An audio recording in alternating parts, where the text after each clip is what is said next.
rival of your youth, Auburn. You won your 21st game against a ranked opponent, eclipsing Danny Ford for the most at Clemson all time.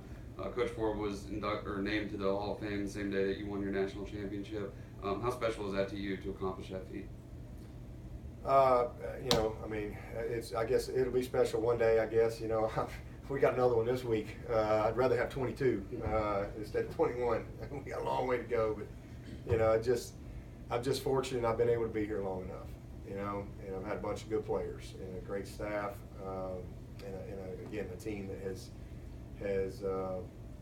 answered the bell when those opportunities have presented themselves. But that'll be down the road. One day, we'll sit back and say, wow, how many ranked games did we win? That's great. I'm just getting lucky, blessed, been here long enough. It really doesn't mean anything else other than that. Coach, after a tremendous pass rush, how does momentum carry over when you're facing somebody in the talent like Lamar Jackson, who you did frustrate at times last year during the Valley? Yeah, well, unfortunately, you don't get to take last week's sacks into this game. They don't let you carry them over. You got to start over every week. And you know what? You don't take last week's mistakes into this week either. You get an opportunity to get better. You get an opportunity to improve. You get an opportunity to learn. And that's just how we go about our business. We know we got to prove it every week. Huge challenge. Certainly, we've created some momentum. 2-0. That's good. But there's no saying you got to be persistent to get Mo. You got to be consistent to keep it. And so we're just trying to be consistent performers and not be a team that's up and down, or hey, you played a good game this week. Well, that's great. Can you be a consistent performer? Week in and week out. Where as a coach, you just know what you're like. Hey, we got certain guys that sit in here. I just know when I lay my head down, I know exactly what I'm going to get.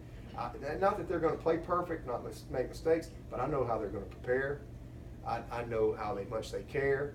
I know how hard they're going to play. And you know what? That's what you're looking for. And if you have those things, then you'll be a consistent performer. So that's really what we're trying to do, is just stay consistent week in and week out. And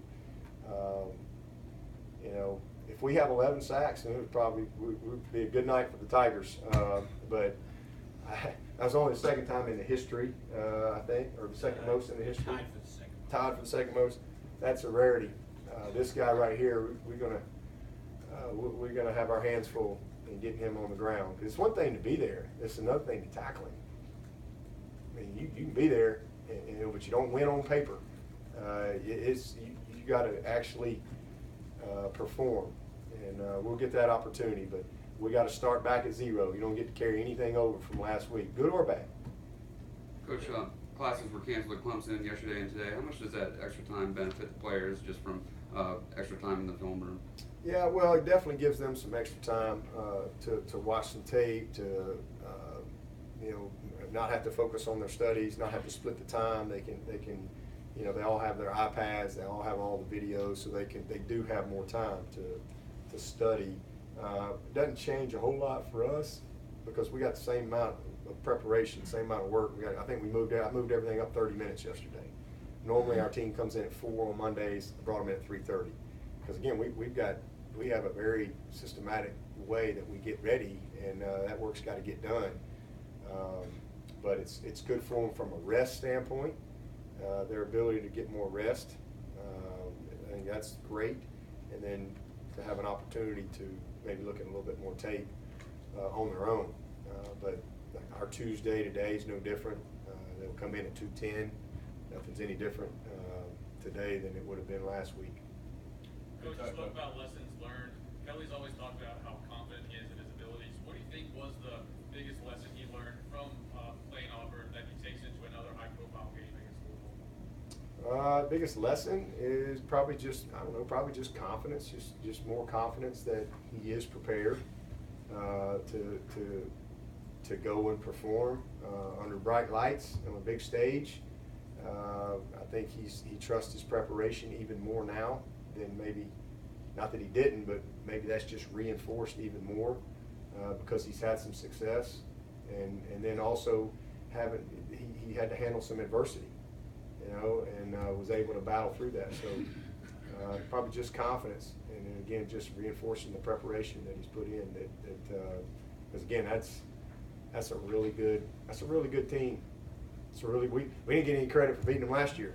You know, we were supposed to beat them like 40-something to nothing or something. You know, it's unbelievable.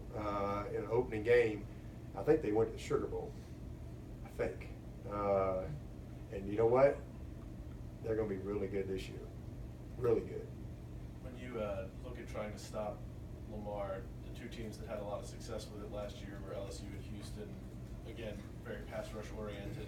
Is there a lot you can take from that film, given that he's a little bit different player now, some of the personnel in their line has changed, or is there anything that you can take away from watching that? Sure, absolutely. You know, we watch everything. We watch everything that we can possibly get our hands on to try to evaluate, study, you know, see what fits your system, what maybe other people did.